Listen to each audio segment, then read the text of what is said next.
아브라함의 후손이면 아브라함이 행한 일들을 하라. 예수님께서 선한 일을 행하시고 진리와 하나님의 뜻을 증거하는 데 있어서 그것을 보고 듣는 유대인들이 자신들이 아브라함의 자손이라 하면서 아브라함의 행위를 하질 않아요. 곧 하나님의 말씀 앞에서 아브라함이 반응했던 모습을 예수님이 행하시는 사역과 일들 앞에서, 말씀 앞에서 이 유대인들이 아브라함의 후손이라 한다면 그 아브라함이 반응했던 것처럼 반응해야 되는데, 유대인들이 아브라함이 자신들의 조상이라 해놓고 자신들이 그의 후손이라 해놓고 자신들은 아브라함과 같은 행동을 하지 않아요. 아브라함이 자신의 조상이었다고 한다면 아브라함과 같은 모습과 행동이 하나님 앞에서 나타나고 그 하나님의 성육신하신 예수님 앞에서 그 아브라함의 행동과 모습이 드러나야 되는 거지요. 제가 뒷짐을 이렇게 뒤로 지고서 이렇게 제가 걸어다닌 그런 어떤 시간이 있는데 우리 진이가 뒷짐을 지고 다니는 거예요. 그래서 제가 깔깔대고 막 웃었어요. 그냥 아빠를 보면서 그냥 걸어다니는 모습을 자기가 이렇게 그냥 뒤에서 보고 배운 거죠. 자신이 아브라함의 후손이라 자칭한다면 아브라함의 행동을 배워서 그 행동을 자연스럽게 하나님 앞에서 성육신 하신 하나님 예수 앞에서 그들이 행해야 되는 것이죠. 그래서 예수님께서는 너희들이 아브라함의 후손이면 아브라함을 닮아야 한다. 아브라함의 행위를 해야 된다라고 지금 전혀 아브라함의 반응, 그의 행동을 보이지 않는 유대인들에게 도전하시는 거예요. 아브라함의 후손이 된다라고 하는 것은 시편 92편 13절에 보면 이는 여호와의 집에 심겼음이요 우리 하나님의 뜰 안에서 번성하리로다. 그는 늙어도 여전히 결실하며 진액이 풍족하고 빛이 청청하니 그랬어요. 여호와의 집에 심겼으며 아브라함의 후손이 된다라고 하는 것은 하나님의 집, 하나님의 가족이 된다는 거예요.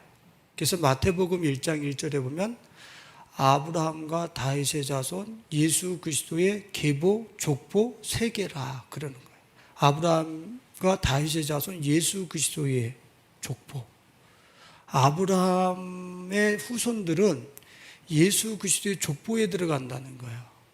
예수 그리스도의 족보에 들어간다는 얘기는 하나님의 가문, 하나님의 권속, 그 가족이 된다는 것을 얘기하고 있는 거예요. 그 하나님의 가족 구성원이 되면은 하나님의 그 여호와의 집 그 뜰에서 번성한다는 거예요. 그 집에서 번성한다는 거예요. 어디서 번성한다는 거예요? 그 집에서 번성한다. 여호와의 집, 하나님 나라 또 내지는 성전 그곳에서 그들은 번성한다는 거예요. 그러면서 그는 늙어도 여전히 결실하며 아브라함의 후손이 되어서 하나님의 가족이 되었을 때에 늙어도 여전히 결실하며 그래요. 이것을 문자적으로 참 너무 안 믿어요. 늙어도 여전히 결실한다는 얘기는 성경에서 누누이 합니다. 시절을 따라서 결실하고 열매를 맺을 거라고 그래요.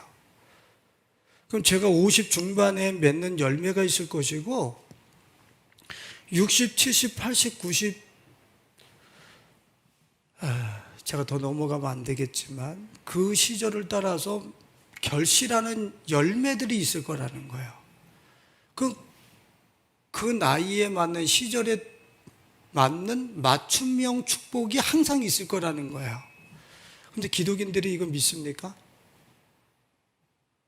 노후대책하게 여념이 없어요. 노후대책하게. 여호와의 집에 신기 온 사람은 그때 가면 그때에 결실할 게 있다라는 거예요. 이런 자신감. 근데 너나 할 것 없이 아브라함의 후손이요 나는 하나님의 가족이 됐다라고 그러면서 전혀 이 성경을 우리는 신뢰하지를 않아요. 그는 늙어도 여전히 결실하며 진액이 풍족하고 빛이 청청하니 낡아지지 않는다는 거예요. 쇠해지지 않는다는 거예요. 겉사람은 쇠해질지 모르지만 그 속에서는 여전히 생명력이 왕성하고 그 빛이 젊음처럼 청청하게 비춰댄다는 것이죠. 왜요? 영원이신 예수 그리스도의 족보, 그분의 가족 안에서 영혼과 내가 연결되어졌기 때문에 무궁한 에너지와 생명력이 내게 계속 공급되어지게 돼 있어요. 그러니까 지칠 줄 모르는 거죠. 늙어서도 진액이 풍족하다. 그 안에 에너지 자원들이 풍성하다는 거죠. 그래서 얼마나 그 진액이 풍성한지 그 빛이 청청하게 비치리라. 오늘 아브라함의 후손이 되어서 그리스도의 계보에 속한 우리 가족들, 하나님의 가족이 된 우리 성도님들의 삶 속에 이렇게 여호와의 집에 심겨진 뜰 안에서, 여호와의 집 뜰 안에서 번성하고 늙어도 여전히 결실하며 여전히 생명력이 왕성하게 이 시대를 비춰낼 수 있는 우리 가족들의 축복이 구체화되실 수 있기를 예수님의 이름으로 축원을 드립니다. 창세기 12장에 보면은 주님께서 아브라함에게 허락하신 말씀이 있어요. 6절로 7절에 아브라함이 그 땅을 지나 세겜 땅 모래 상수리 나무에 이르니 그때 가나안 사람이 그 땅에 거주하였더라. 여호와께서 아브라함에게 나타나 이르시되 내가 이 땅을 내 자손에게 주리라 하신지라 그랬어요. 지금 가나안 거민들, 아브라함보다 더 강성한 듯한 토백이들, 이 땅에서 더 왕성하고 힘 있는 그런 존재들과 같은 그런 땅을 주님께서는 나그네 된 아브라함에게 주시겠다고 약속을 하셨습니다. 그 땅을 누구에게 주신다고 그랬어요? 여호와께서 아브라함에게 나타나 이르시되 내가 이 땅을 내 자손에게 주리라. 우리가 아브라함의 후손이라고 그런다면 우리는 하나님께서 우리에게 약속하신 언약의 땅, 이것은 이 땅의 물리적인 공간의 땅일 수도 있지만 그건 너머에 하나님이 우리에게 주시는 천국, 하나님의 나라, 그것을 상징하고 대표하고 있습니다. 우리가 아브라함의 후손이라고 그런다면 우리는 천국을 살아야 하고 하나님의 나라를 유업으로 받을 수 있는 축복된 자리에 우리들이 있다는 거예요. 갈라디아 3장 29절에 너희가 그리스도의 것이면 곧 아브라함의 자손이요 약속대로 유업을 이을 자니라 그랬습니다. 너희가 아브라함의 자손이면 약속대로 유업을 이을 자니라. 천국을 누리고 하나님의 나라를 누릴 수 있는 그런 자격을 이미 소유하고 있다는 것이죠. 좀 아브라함에게 하나님이 아브라함과 아브라함 후손에게 허락하신 그 축복의 내용들 몇 가지만 살펴봤어요. 아브라함의 후손이 된다라고 하는 것은 무궁무진한 축복을 지금 그 안에다 담고 있는 것이죠. 그럼 오늘 우리 손님들에게 한번 여쭤볼게요. 여러분들은 하나님의 성전, 집안에서 왕성하게 여러분들 번성하고 있습니까? 오늘과 60대, 70대, 80대, 90대 그때 가서도 여전히 결실할 것을 여러분들이 신뢰하고 오늘 자유하게 사십니까? 여전히 진액이 풍성해서 그 빛이 청청하여 생명력이 고갈되지 않는 가운데 그렇게 자신 있게 살아가십니까? 이 땅에서 하나님 나라를 살아가고 계십니까?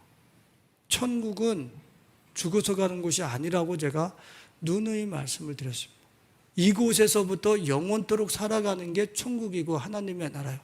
그러니까 이 땅에서 지금 살고 계시냔 말이에요. 하나님의 아브라함의 후손에게 내가 그 땅을 주리라 했는데 내가 아브라함의 후손이요.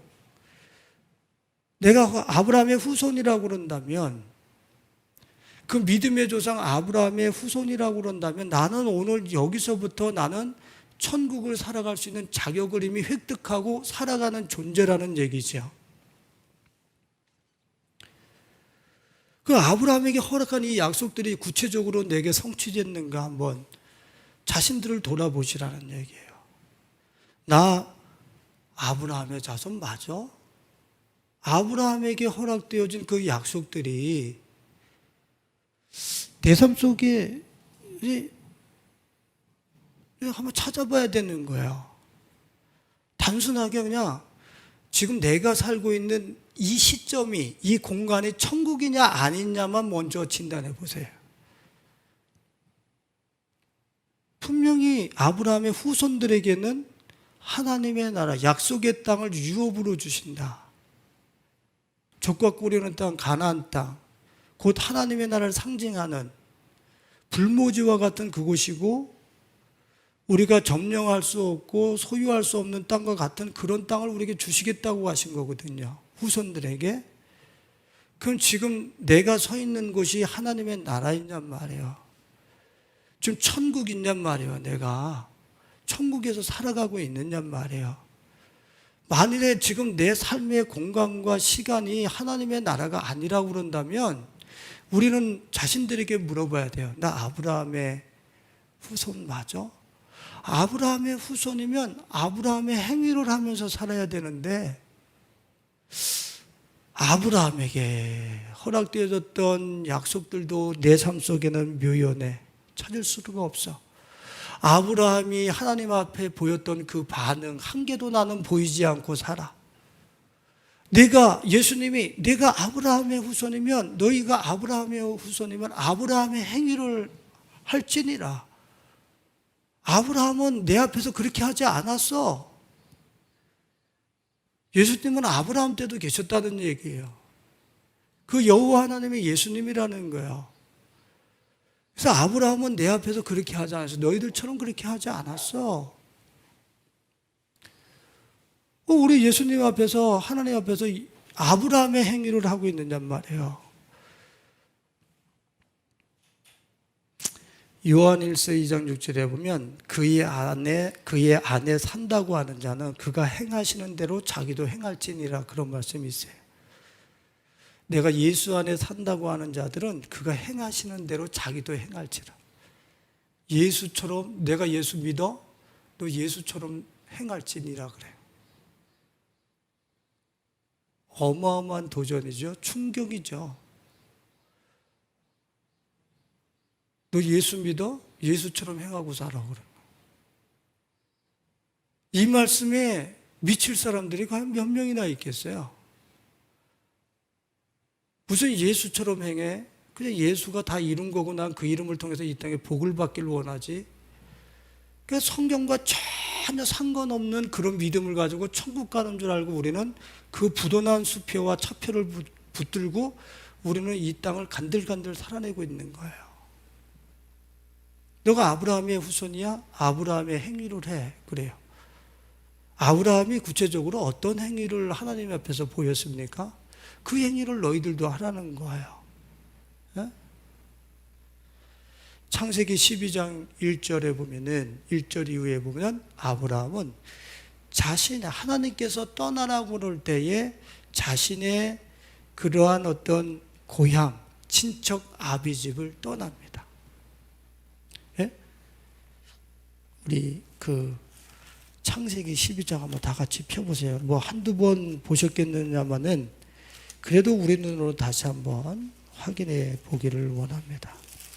창세기 12장 1절 같이 읽어봅니다.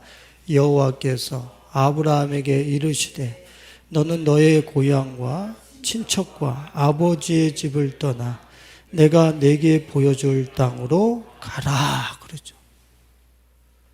그래서 하나님이 아브라함에게 너가 살던 그 안전지대 떠나 그랬더니 4절에 뭐라고 이야기하고 있어요? 같이 이에 아브라함이 여호와의 말씀을 따라갔고 떠날 때에 몇 세? 75세였더라. 지금 아브라함이 자기 고향, 친척, 아버지 집을 떠난다라고 하는 것은 무엇을 상징하고 있습니까? 자신이 75세 동안 살아가면서 닦아놓은 안전지대라고 하는 터전이에요. 그 안전지대와 울타리를 벗어나는 순간에 어떤 위협이 자기한테 도전해오고 어떠한 대적들이, 도적대들이 와서 자기의 삶을 탈취해 갈지 모르는 그런 여행을 안전지대를 떠나서 75세에 감행하는 거예요. 왜 그랬을까요? 아브라함은 자신의 그 갈대아 우르의 그 안전지대에서 자신에게 영원이라고 하는 것이 허락되지 않는다라고 하는 사실을 알았던 거예요. 있는 설화에 의하면은 우상을 만드는 집에 그 아들이었었다라고 하는 그런 설화가 있어요. 우상들 앞에 가서 보니까 자신한테 영혼을 줄 수 있는 그런 존재가 없어요. 그래서 75세 동안 살았던, 의지하고 살았던, 나에게 영생을 줄 수 없는, 자기의 바램을 줄 수 없는 것들로부터 자기는 이제 떠나야 되겠다라고 하는 결단을, 하나님의 부르심을 받아서 결단을 해서 떠나기 시작하는 거예요.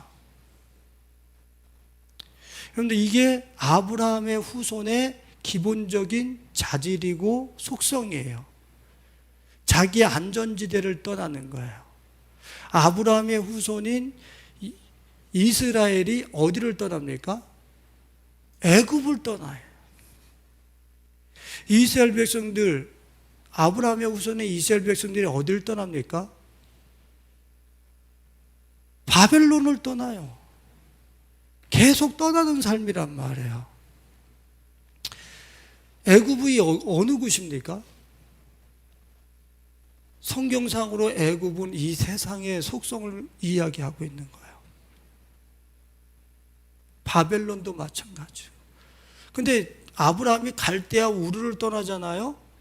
자기 고향 친척 아비지 갈대아 우르를 떠나잖아요. 그 갈대아 우르가 어디 중심인 줄 아세요? 바벨론의 중심 도시란 말이에요. 그러니까 아브라함은 어디를 떠난 사람이에요? 바벨론, 세상을 떠난 사람이란 말이에요. 세상의 가치들로부터 떠나기 시작한 사람이 아브라함이란 말이에요. 우리 그리스도인들이 내가 아브라함의, 믿음의 조상 아브라함의 후손입니다. 그러면 우리는 세상의 가치, 애굽의 가치, 바벨론의 가치로부터 떠나는 것이 우리들의 정체성이에요. 우리의 정체성.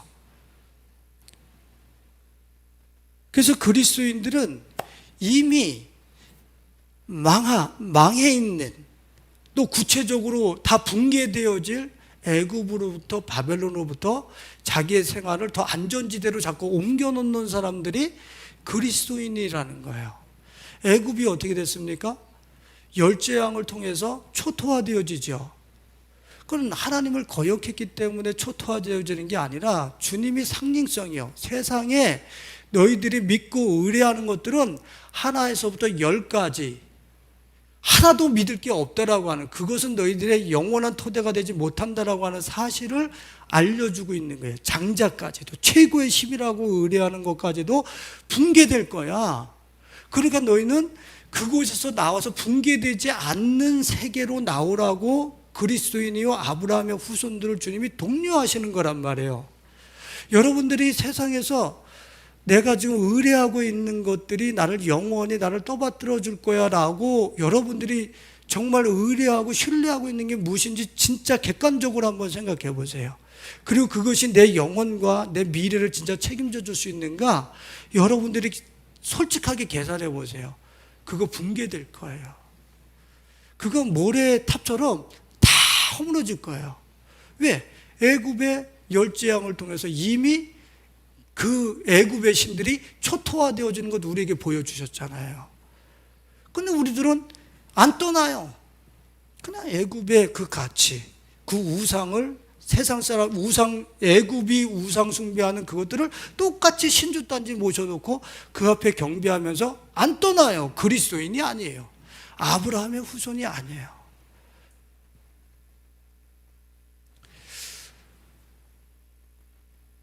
예레미야 50장 8절과 9절은 애굽의 다른 모양이 바벨론이에요. 근데 그 바벨론에 가 있는 당신의 백성들을 향해서 뭐라 그러냐면 너희는 바벨론 가운데서 도망하라. 갈대아 사람의 땅에서 나오라. 양떼에 앞서가는 수렴소 같이 하라. 바벨론 가운데서 너희들 빨리 나오라는 거예요. 왜? 이제 이 9절에서 제가 말씀할 거지만 그 바벨론 가운데서 절대 안전하지 않으니까 그래서 도망하는데 어떻게 도망하라고 그러냐면 양떼에 앞서가는 수렴소 같이 하라. 양떼들이 어디로 가야 될지 모를 때 수렴소 하나를 앞에다 놓으면 그 수렴소가 앞으로 막 공중공중 뛰어간다고 그래요. 그러면 그 뒤에서 그 수렴소를 보면서 양떼들이 다 같이 따라가는 거예요. 저기가 방향이구나 하고. 그렇게 공중공중 뛰어서 빨리 지금 그곳에서 방향을 설정하고 바벨론으로부터 빠져나오라는 얘기예요. 왜? 바벨론으로부터, 왜 세상의 가치로부터 너희들이 안전지대라고 하는 그 애굽과 바벨론의 그 세계에서 왜 빠져나오라고 얘기를 하냐면 예레미야 50장 9절에 보라 내가 큰 민족의 무리를 북쪽에서 올라오게 하여 바벨론을 대항하게 하리니 바벨론은 애굽의 또 다른 그 명칭이라고 얘기했어요. 똑같은 거예요. 애굽이 세상이듯이 바벨론도 똑같이 세상과 어둠의 권세를 얘기하고 있어요. 바벨론을 주님이 대항해서 멸망시켜 버릴 거라는 거예요. 어떻게? 그들이 대열을 버리고 서서 대열을 버리고 쳐서 정복할 것이라 그래요. 예레미야 50장 9절에 그들이 대열을 버리고 쳐서 정복할 것이라 그래요. 대열을 버린다는 얘기가 무슨 뜻이냐면 우리가 쫙 쓰면은 그 잔디를 밟을 때 이 꾹꾹꾹꾹 밟으면서 대열을 버리면서 이렇게 다 밟고 가잖아요. 그러니까 바벨론을 점령하는 데 있어서 말발굽이 쫙 서가지고 그대로 밀고 가는 거예요. 그럼 그 밑에서 비껴갈 대상이 없다라는 거예요. 그러니까 바벨론 안에서 이것이 힘이야 피난처야 이것이 안전지대라니까 라고 하는 공간은 절대로 남아있지 않다는 거예요. 대열을 쫙 버리고 쫙 짓밟고 가기 때문에 거기서 아이고 나는 이 아래서 안전합니다. 나는 이 공간에서 안전합니다. 나는 이만큼 벌어놔서 안전합니다. 그런 거 한 개도 없더라는 거예요. 그래서 너희들 조만간에 그게 너희들에게 눈앞에서 현실화되기 전에 빨리 그 말발굽에 짓밟히기 전에 나오라고 그러는 거예요. 빨리 나오라고. 정복할 것이라 그들의 화살은 노련한 용새의 화살 같아서 허공을 치지 아니하리라. 그들이 쏴대는 화살은 한 개도 빗나가는 게 없다라는 거예요. 정확하게 와서 꽂힌다는 거예요. 정확하게 사망의 살을 갖다가 맞춘다는 거예요. 어디 있으면. 너 바벨론의 애굽에서 계속 거기가 안전지대라고 그 가치를 주장하고 그것을 가지고 너의 거짓 피난처를 삼으면 고슴도치 될 거야 그러는 거예요. 어떤 고슴도치요? 화살이 와서 내 전 머리털부터 발끝까지 전입격을 다 맞춰서 고슴도치가 되게 만들어 버린다는 거예요. 그런 일이 전개될 거라는 거예요. 허공을 절대 치지 않는다는 거예요. 무시무시한 일이죠. 저는 이게 눈앞에 선명해요. 이게 그냥 성경에서 그냥 그런가 보다, 이게 아니라니까. 이게 곧 우리 앞에 들이닥칠 것이라고 하는 것이 너나 할 것 없이 너무 이게 선명한 거예요.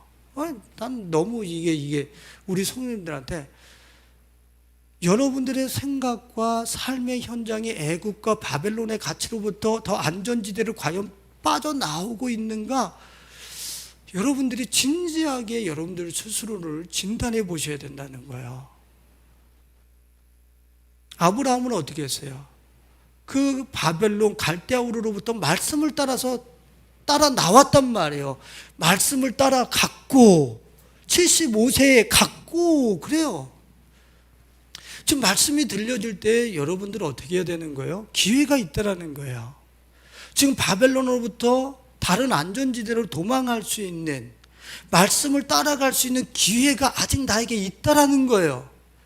근데 이 기회가 이제는 우리에게 닫히는 어떤 순간이 오면은, 그때는 말발굽알에서 피할 공간도 없이 전토가, 나의 그 안전지대가 온전히 말발굽알에서 짓밟힐 것이고 화살로 고슴도치처럼 꽂혀서 그렇게 멸망할 수밖에 없는, 바벨론과 애굽과 같이 초토화되어질 것을 주님은 분명히 말씀하시고 계신 거예요.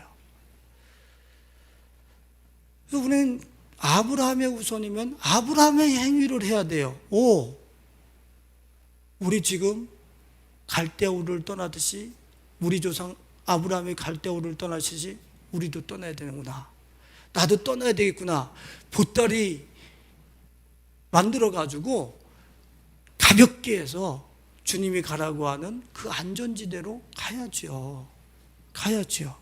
아브라함의 행위를 할지니라. 계시록 18장 18절과 19절 21절에 보면 한번 찾아보시겠습니까? 계시록 18장 18절 같이 읽어봐요.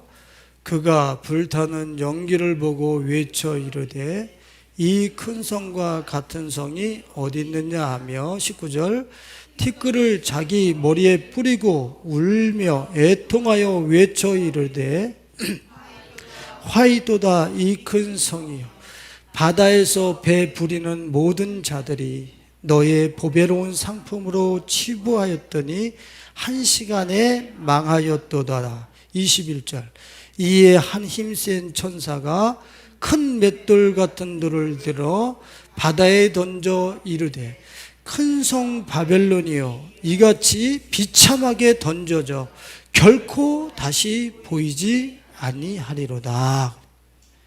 봐보세요. 그가 불타는 연기를 보고 외쳐 이르되, 그들이 대체 누굽니까?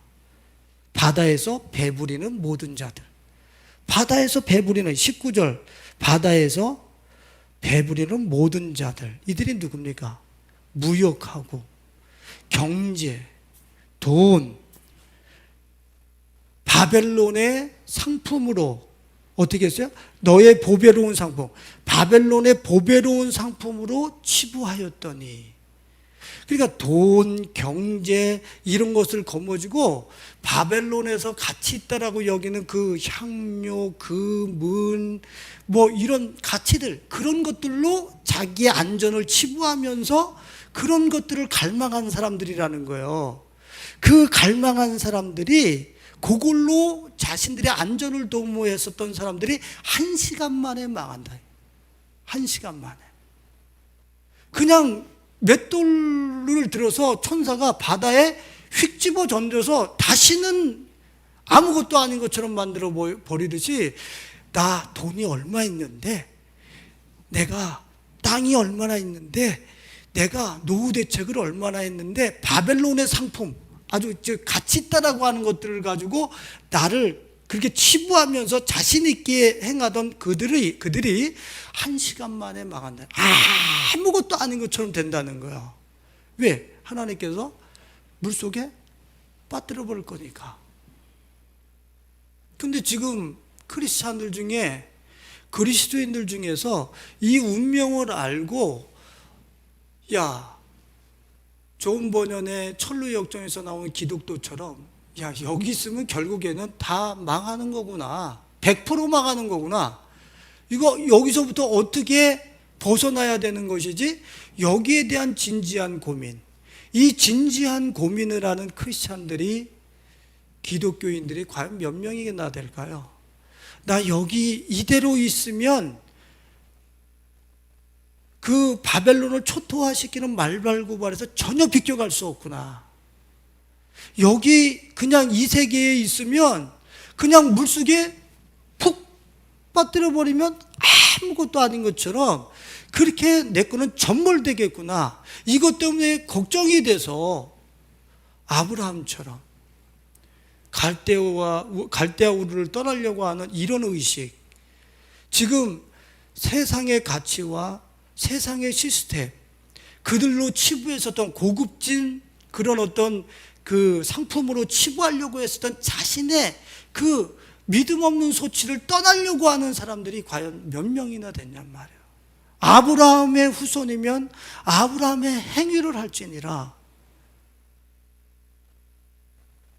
이 세상 가치로부터 떠난다는 거예요. 그래서 그리스도인들은, 이 기독교는 떠나는 도예요. 무슨 도예요? 떠나는 도. 지금 내가 안주하려고 하는 곳에서부터 안전지대, 하나님께서 가라고 하시는 그 안전지대로 가는 거예요. 떠나는 거예요. 지금 내가 확보해 놓으려고 하는 그곳을 떠나서 하나님이 확보해 놓으신 그 안전지대로 떠나는 사람들이 그리스도인인 거예요. 그런데 지금 그리스도교가, 우리 기독교가 도가 변질이 됐어요. 뭐라 그럽니까? 떠나야 되는 그 장소에서 이곳에 돈 더 붙여주세요. 이곳에 3층쯤 지어야 되겠습니다. 잠깐 머물다 갈 곳에서 이곳에 내가 10,000평, 20,000평의 땅을 갖고 있어야 되겠습니다. 아니, 그거 가져서 뭐 한대? 그거 20,000평이 너의 안전지대면 내가 있으라고 그러지.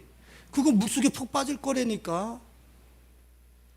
네가 갖고 있는 그 경제적인 자원들이 휴지 조각이 될 거라니까. 아무것도 아니라니까. 그러니까 떠나라고 내가 얘기한 그 안전지대로. 그게 성경이라고. 그런데 기독교인들이 교회 나와서 기도하는 게 이 곧 바다에 던져질, 곧 열지양으로 초토화되어질 것, 자기 인생에서 쌓아 올렸던 것들 다 초토화될 것을 다 그것만을 구하고 있는 거예요. 그것만을. 그러니 기독교의 도가 얼마나 왜곡되고 변질됐냔 말이에요. 참 안타까운 일이죠. 교회 나와서 참 평안이 없어. 왜? 달라는 돈을 안 주시니까.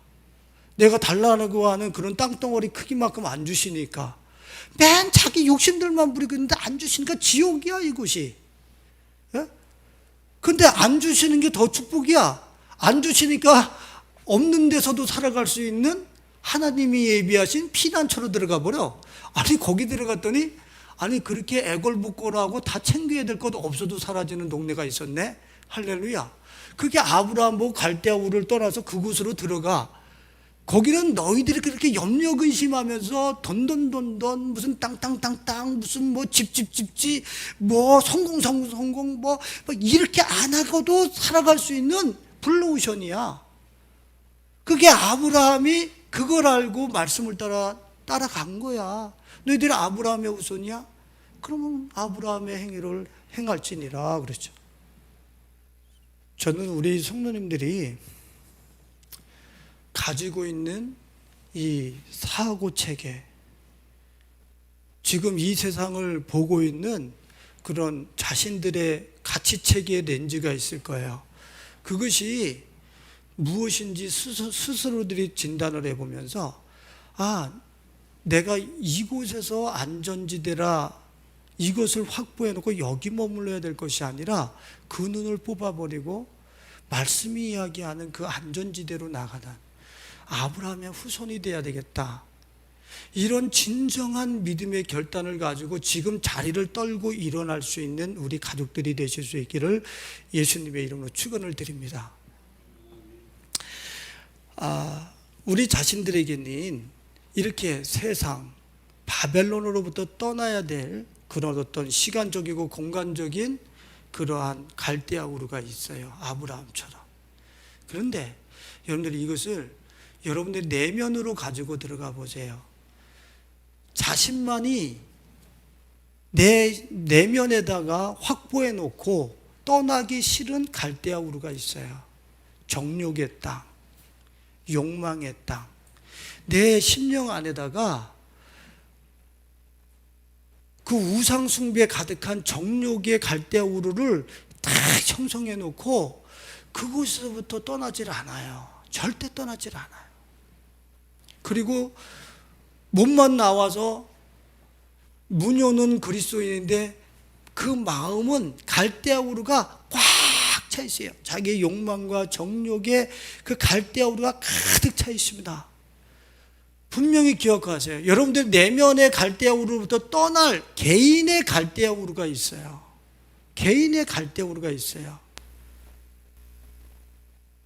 내가 여러분들의 속 내면에 들어가서 뭐 투시의 은사가 있어서 뭐 있는지 뭐 다 보는 건 아니지만 여러분들 내면 안에 어떤 갈대아 우르가 있는지 자기 자신들은 알 거예요. 내가 떠나기 싫어하는 갈대아 우르. 여러분들은 그거 심리적인 갈대아 우르로부터 여러분들은 떠나야 돼요. 주님이 나오라고 말씀하시고 계세요. 그것이 아니라 너희들의 심령이 진짜 머물러야 될 안전지대가 있으니 그리로 나오라라고 주님은 우리를 콜링하시고 계신 거예요. 제가 전에도 소개시켜 드렸지만 헨리 나우에는 동성애 기질이 그 안에 있으셨었다고 그래요. 그분의 그 글을 읽어보고 그분을 옆에서 지켜보시는 분들이 동성애자적인 기질이 그 안에 있는 것 때문에 얼마나 아파했는지 모른다는 거예요. 이성애자도 거기서 순결해야 되는데 이런 돌에 맞아 죽어야 되는 동성애자적 기질이 자기 안에 있으니 얼마나 괴로우셨겠어요.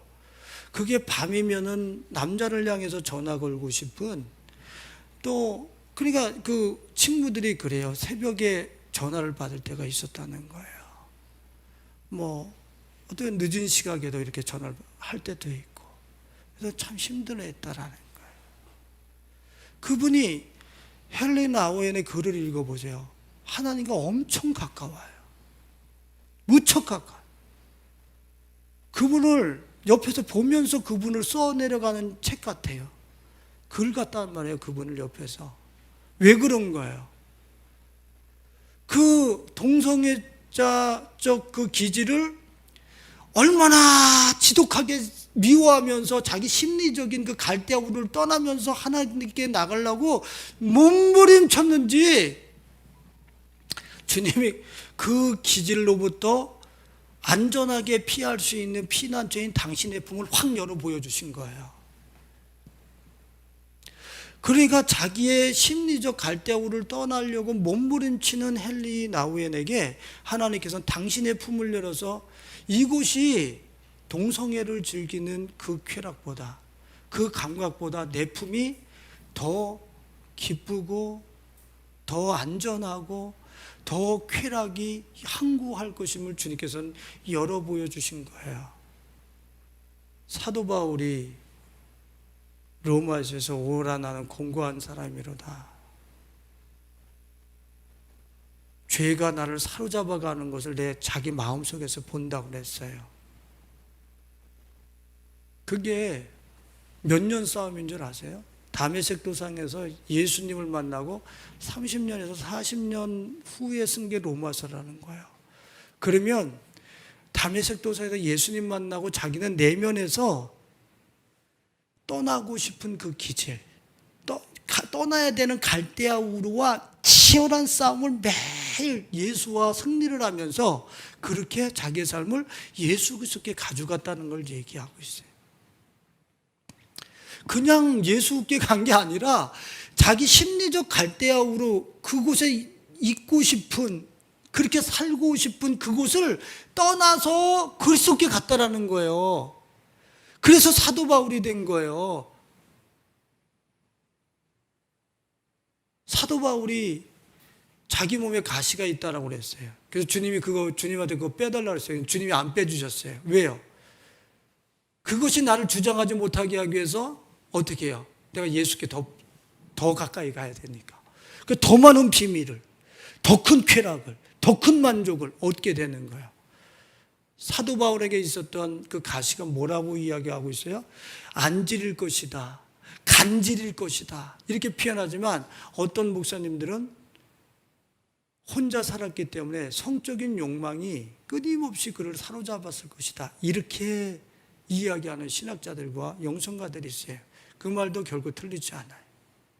우리의 그 노년이 다하도록 줄어질 줄 모르는 그런 어떤 성적인 욕망이 그를 붙잡을 때에, 그의 심리에 그 갈대아우로 남아있을 때에 그 심리적 갈대아우로 성적인 욕망과 쾌락으로부터 떠나기 위해서 사도 바울은 그렇게 몸부림쳤다라고 이야기를 하는 거예요. 그곳에서 떠나기를 원하고 하나님이 준비하신 피난처로 갔을 때에 내 심리적인 갈대아우를 떠나서 간 만큼 위로가, 격려가, 더 큰 안전이, 더 큰 쾌락이 하나님 안에 있음을 확인하는 거예요. 그거. 로렌스 형제라고 하는 하나님의 임재 연습을 쓴 저자가 있죠. 그 로렌스 형제가 뭐라 그랬습니까? 내가 본능적 충동, 육체의 성향, 그것을 떠나면 떠날수록 하나님의 임재의 충만함을 더 느낄 수 있었다 그래요. 우리는 내 육체의 그 욕망, 육체에 있어지는 그 욕망만 하나님이 주신 선물이라고 그걸 하나님이 주신 선물이라고 극대화해서 그걸 추구합니다. 안 버려요. 누가 하나님이 주신 선물을 우상시하라고 그랬어요? 내가 통제를 해야죠. 그래야 선물인 거지. 그 하나님이 주신 욕망과 정욕을 극대화하는 건 우상숭배죠. 그 우상숭배를 하고 사는 거예요. 그러니까 나한테는 꼭 동물적인 속성만 임재하고 있어요. 또 꼭 살아가는 게 오감을 쫓아서만 사는 거야. 그러나 오감과 육체의 본능을 로렌스 형제처럼 거부하고 하나님을 향하여 돌아선 사람은 하나님의 임재가 지금서부터 온 영혼과 지정의와 영혼육을 확실하게 덮어버리는 그 임재를 경험하기 시작한다는 거예요.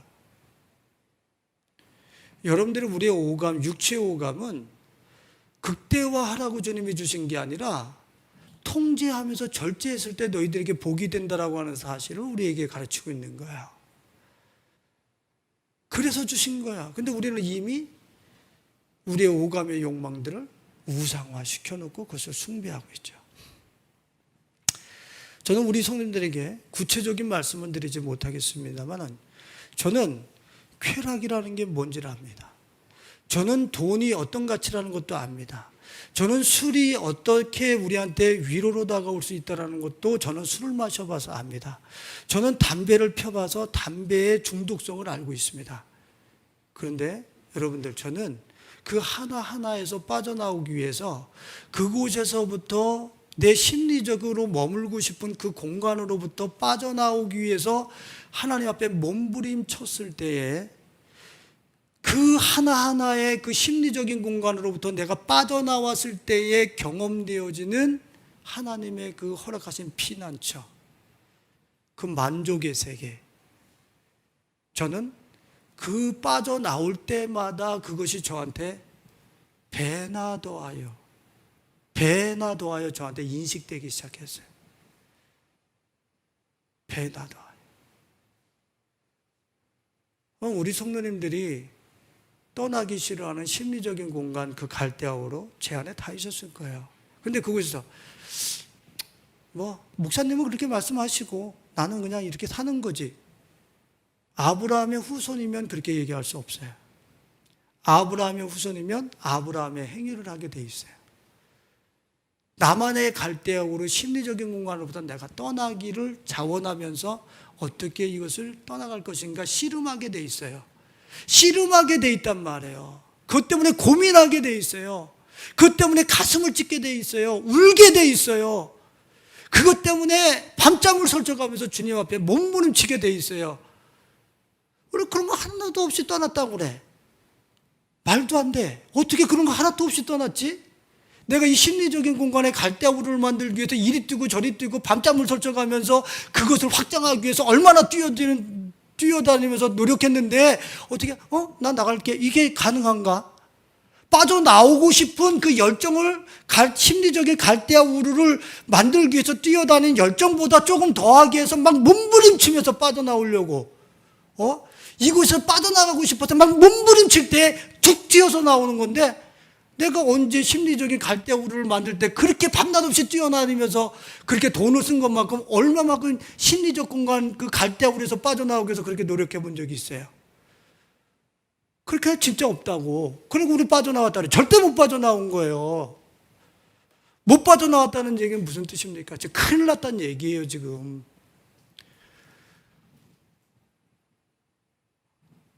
참 안타까운 거야.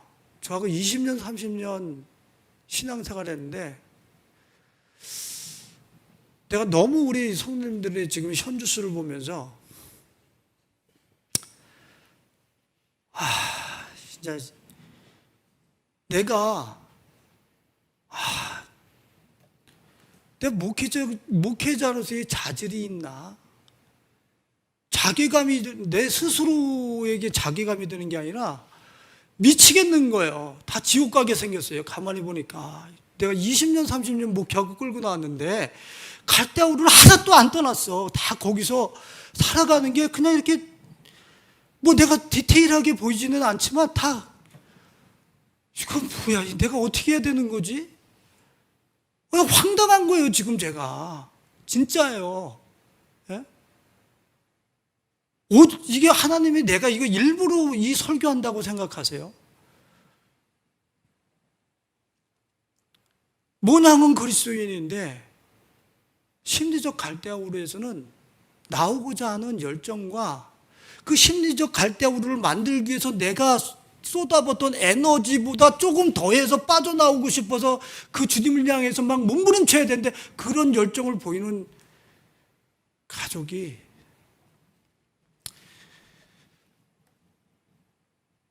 나가 어떻게 하라는 얘기인가? 참 어떻게 하라는 얘기인가? 나와야 되는데 나와야 저 세계가 어떤 세계인지를 경험하는데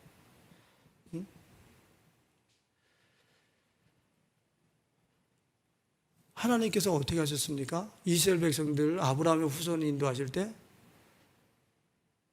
모세를 먼저 가서 경험하게 하고 끌고 가잖아요. 여러분들을 왜 전성화 목사를 앞에다 세웠어요? 먼저 가보고 끌고 가게 하시는 거잖아요. 그리로 가라고. 그래서 너희들을 앞에서 행하는 지도자가 리더십이 어떻게 행하는 걸 보고 본받으라고 그러잖아요. 뭘 본받아요? 당신은 돈이 싫다고 가고 뭐 이런 것도 싫다고 가고 그건 당신이 우리를 위해서 대표로 하고 우리는 그냥 이곳에서 머물겠습니다.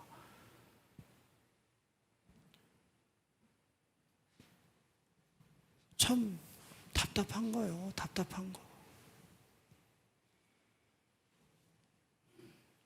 제가 울고 싶을 정도예요. 울고 싶기만 하겠습니까? 지금 가슴을 찢어버리고 싶지. 먼저 가본 세계를 얘기를 하고 있는데 요셉을 하나님이 인도하시는 거 보세요. 요셉을 먼저 애굽에 보내시잖아요. 그리고 거기 세계를 익숙하게 만들고 이스라엘 들어오라고 그러잖아요. 여러분들이 가보지 못한 땅을 전성환 목사에게 가보라고 그러고 데리고 가잖아요. 미리 앞서 보내고 간다고요. 모르는 세계를 여러분들을 끌고 가는 게 아니라고. 지금 그 세계에 있으면 붕괴돼. 그 세계에 있으면 이제 고슴도치가 돼서 끝장나. 그러니까 하나님께서 다른 세계로 나보고 먼저 걸어가 보라고 그러고 데리고 가라는 거예요, 그쪽으로. 그 세계를 제가 경험하고 있어요, 지금. 그러면 그 세계를 본 주의 종이 지금 열이 안 나게 생겼습니까? 꿈쩍도 안 하고 있는데, 야, 내가 지금 목사에 이거 자질이 있냐 이거? 아브라함은요, 말씀을 따라갔고 그래요. 하나님이 말씀하실 때 자기 안전지대를 떠나서 말씀을 따라갔다라고 그래요. 여러분들은 무엇을 따라가고 있습니까? 지금 이 시간에. 말씀이, 우리 목사님 이번 주에 이렇게 설교하시더라. 그 말씀을 따라서 일주일을 따라갑니까? 그 말씀 은혜 받았어. 도전됐네. 뭐 그런 세계가 있는가 보다. 나 주일날 주일날 춤췄어. 이제 천국 가는 거 보장됐지. 그리고 일주일은 다른 걸 따라서 회사 가서 다른 데 가서는 다른 걸 따라서 쫓아서 가요. 천국 가는 겁니까? 천국 아닌 곳에는 여러분들 절대 가면 안 돼요. 그거는 실존하는 장소란 말이에요. 그건 끝장이에요. 거기는 이제 희망이 없는 곳이 그 공간이라고. 지금 나의 이 육신이 있을 때 지금이 기회예요. 마지막 기회인 거예요. 마지막 기회. 지금 나의 이 현장을 떠나서 하나님이 가라 하신 그 피난처로 갈 수 있는 마지막 기회라고. 마지막 기회. 돈 버는 데 바빠서, 뭔 일에 바빠서 주님 그곳에서 빠져나올 생각을 안 해. 돈 따라가다가 죄송합니다 얘기입니다. 교회 리더십들이요 맨날 스마트폰 보고 숫자 보고 있어요. 증권 이거 올라가고 내려가는 거 보고 있어요. 그 증권이, 그 숫자가 자기 인생을 어떻게 책임져 주는데요? 자기 영혼을 어떻게 책임져 주는데요? 이제는 곧 숫자로 여러분들을 처리해버리는 세대가 올 거예요. 숫자를 보면서 숫자를 가지고 자기 안전지대를 삼았던 사람은 숫자의 개수로 섞여서 여러분들의 인생은 그렇게 숫자로 전락돼 버릴 거예요. 그 세계 안에서 멸망당하고 말아요. 여러분들의 가치는 숫자가 아니에요. 하나님의 형상이라고, 가치가. 그 말씀을 따라가야 되는데. 여러분들, 이스라엘 백성들이 애굽에서 나올 때 하나님께서 이스라엘 백성들 애굽에서 나오게 할 때 거지로 나오겠습니까? 세상 버리고 나오라 할 때 거지로 나오겠어요? 찾지는 마시고, 이게 제가 빨리 지나가야 되니까 이걸로 결론을 짓겠습니다. 출애굽기 3장 21절과 22절에 보면 내가 애굽 사람으로 이 백성에게 은혜를 입히게 할지라 너희가 나갈 때에 빈손으로 가지 아니하리니 여인들은 모두 그 이웃 사람과 및 자기 집에 거류하는 여인에게 은폐물과 금폐물과 의복을 구하여 너희 자녀를 꾸미라 그랬어요. 애굽에서 은과 금을 취할 수 있는 그러한 그 부를 주님이 허락해 주셨다는 거예요. 그래서 출애굽기 12장에 가서 보면은 출애굽기 12장 35절에 이스라엘 자손이 모세의 말대로 하여 애굽 사람에게 금, 폐물과 의복을 구하며 여호와께서 애굽 사람들에게 이스라엘 백성에게 은혜를 입히게 하사 그들이 구하는 대로 주게 하심으로 그들이 애굽 사람의 물품을 취하였더라 그랬어요. 이스라엘 백성들이 애굽, 세상, 바벨론으로부터 돈 달라고 하는 대로 그들이 다 줬다는 거예요. 이스라엘에게. 광야로 나가는데 주님이 금은부치 다 줬어요. 은혜를 얻게 해서. 그 이유가 뭘까요? 상징성인 거예요.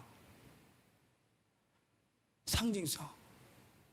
이스라엘 백성들이 출애굽기 1장 11절에 보면은 이스라엘 백성들이 애굽에서 어떤 성 쌓았어요?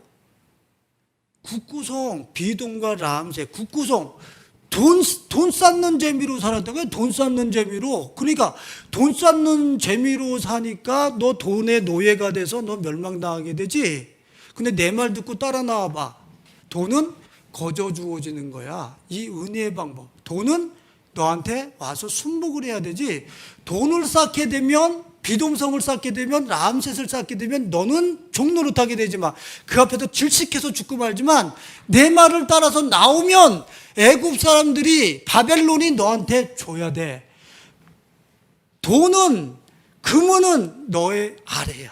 내가 다스려야 될 것이지 그것을 우상 숭배해서 내 위에다 쌓아 올려야 될 대상이 아니야 라고 하는 걸 하나님이 상징적으로 이스라엘 백성들에 보여주는 거야. 비동성 싸울 때, 라암세 싸울 때 밤잠을 설정하면서 그 성 쌓느냐고, 돈 버냐고, 돈. 거기서 죽어. 그거 봐. 근데 너 내 말 따라와서 나와봐. 그분이 그냥 너에게 오네? 그래, 나를 따라오면 그분이 너에게 정복당하게 돼 있어. 상징적으로 가르쳐 주는 거예요. 근데 우리는 어떻게 하고 있어요? 어디 말씀을 따라갑니까? 돈을 따라가지. 예? 성경에 얘기하는 것을 전혀 받아들이질 않아요. 왜 하나님께서 애굽 사람들에게 금은 폐물을 얻게 하셨겠어요? 광야에 슈퍼마켓이 있어요. 이마트가 있어요. 롯데마트가 있어요. 왜 금은 폐물을 주셨겠어요? 광야에. 금은 폐물 주신 이유가 뭐예요? 거기 무슨 구멍가게 있는데 그 광야에? 금은 폐물 가지고 그거 광야에서 40년 돌아다니면서 귀걸이하고 목걸이 만들고 코걸이 만들고 이거에서 누구한테 예쁘게 보이는데? 그 왜 돈 주셨겠어요? 왜 금은 폐물 주셨겠어요? 성막 지으라고. 출애굽기 25장 1절과 9절에 보면 그것 가지고 성막 지으라고.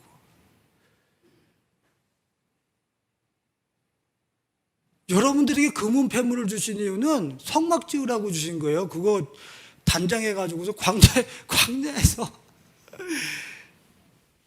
그 제대로 씻지 못하는 얼굴에다 금은 보석을 달아서 뭐 하는데?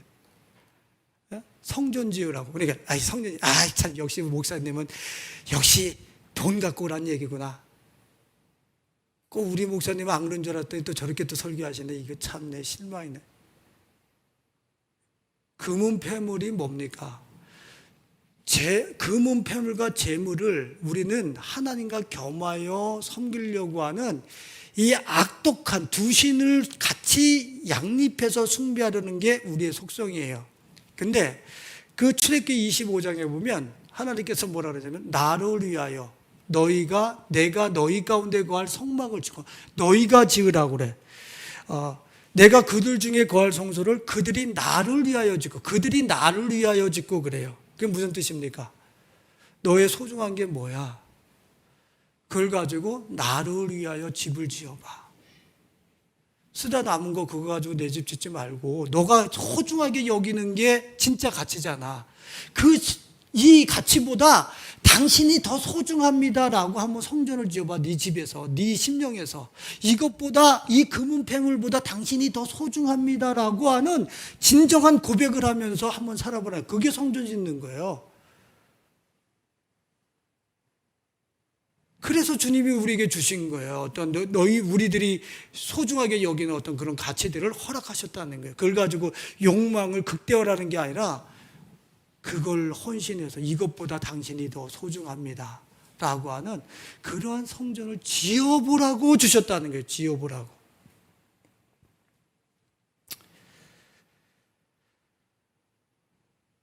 아브라함의 후손,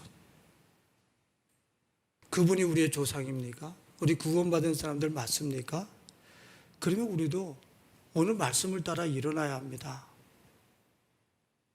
말씀을 따라 일어나야 돼요. 말씀을 따라 갖고. 그 말씀이 누구예요? 요한복음 1장에 보니까 말씀이 육신 되어 오신 예수 그리스도. 요한복음 6장 63절에 내가 이르는 말은 곧 영이요 생명이라. 내가 생명처럼 여기는 건 놓고 예수 그리스도를 따라. 그분이 어떤 분인가? 그분을 최고의 가치로 여기면서 따라가는 거예요. 그분을 따라가는 거예요. 그분을 따라가는 데 있어서 내게 중요하다는 것 다 포기하면서 그분만 따라가는 거예요. 이 바벨론에서 애굽에서 중요하다고 여기는 거 다 포기하면서 그 예수만 따라가는 거예요.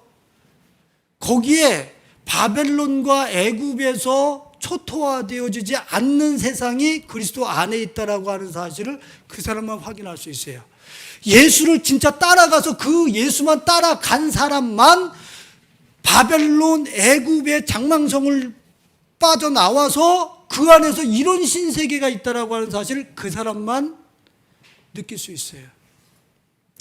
예수만 따라가는 거예요. 그분을 따라가기 위해서 바벨론과 애굽에서 나의 발목을 붙잡고 유혹하는 것은 다 집어던져 버리는 거예요. 오직 예수. 그래서 그러는 거예요. 그 예수를 향해서 가는. 말씀을 하나 찾아보고 말씀을 마치겠습니다. 누가복음 9장 23절 25절 말씀. 누가복음 9장 23절과 25절 말씀.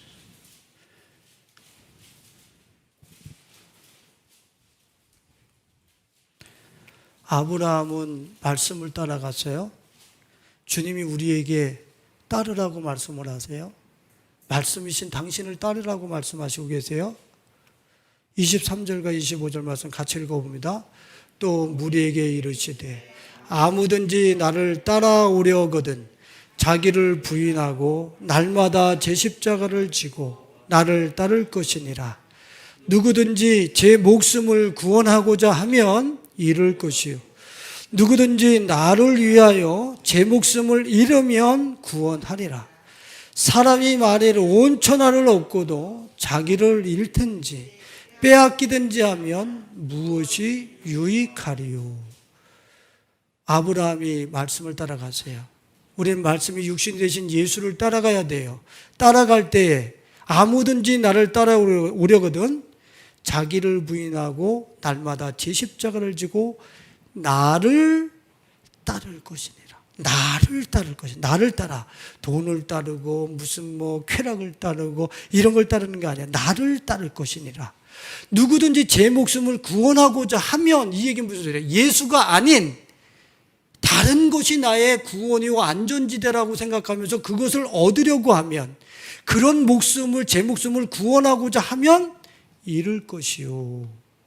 누구든지 나를 위하여 자기의 안전지대를 버리고 자기의 그 목숨을 유지하기 위해서 그렇게 목을 메고 매달렸던 그 자원을 잃어버리면 구원을 받으라. 예수를 선택해서 나오면 구원을 얻으리라.